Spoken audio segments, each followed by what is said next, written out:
that maybe the foundation of Charon was rotten and fetid and full of corruption, not only corruption of the flesh, but of the soul.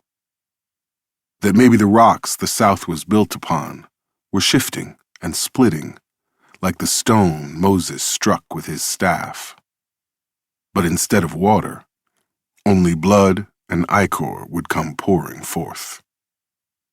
He might touch the scars on his face or his chest absent-mindedly and lock eyes with you and say in that harsh whisper that was now his speaking voice, "The South doesn't change. You can try to hide the past, but it comes back in ways worse than the way it was before. Terrible ways." He might sigh and look away and say, "The South doesn't change. Just the names and the dates and the faces. And sometimes, even those don't change, not really. Sometimes, it's the same day and the same faces waiting for you when you close your eyes. Waiting for you in the dark." 1. Titus woke up 5 minutes before his alarm went off at 7 a.m. and made himself a cup of coffee in the Keurig Darlene had gotten him last Christmas. At the time she'd given it to him, he thought it was an expensive gift for a relationship that was barely 4 months old. These days, Titus had to admit it was a damn good gift that he was grateful to have. He'd gotten her a bottle of perfume. He almost winced thinking back on it. If knowing your lover was a competition, Darlene was a gold medalist. Titus didn't even qualify for the bronze. Over the last 10 months, he'd forced himself to get exponentially better in the gift-giving department. Titus sipped his coffee.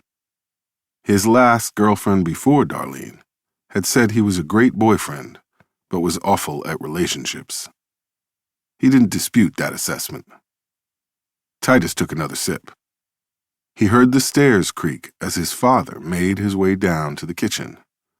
That mournful cry of ancient wood had gotten him and Marquise in trouble on more than one late Friday night, until Titus stopped staying out late and Marquise stopped coming home.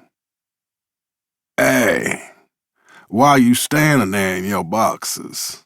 Make me one of them there fancy cups out that machine," Albert Crown said. Titus watched his father limp over to the kitchen table and ease himself down into one of their vinyl-covered metal chairs that would drive a hipster interior designer mad with nouveau retro euphoria. It had been a year since his father's hip replacement, and Albert still walked with a studied caution. He stubbornly refused to use a cane, but Titus saw the way his smooth brown face twisted into tight Gordian knots when a rainstorm blew in off the bay, or when the temperature started to drop like a lead sinker. Albert Crown had made his living on that bay for 40 years, hauling in crab pots 6 days a week, 14 hours a day off the shore of Piney Island, on boats owned by folks who barely saw him as a man. No insurance, no 401k, but all those back-breaking days and the frugality of Titus's mother had allowed them to build a 3-bedroom house on Preach Neck Road. They were the only family, black or white, that had a house on an actual foundation. Envy had crossed the color lines and united their neighbors as the house rose from the forest of mobile homes that surrounded it like a rose among weeds.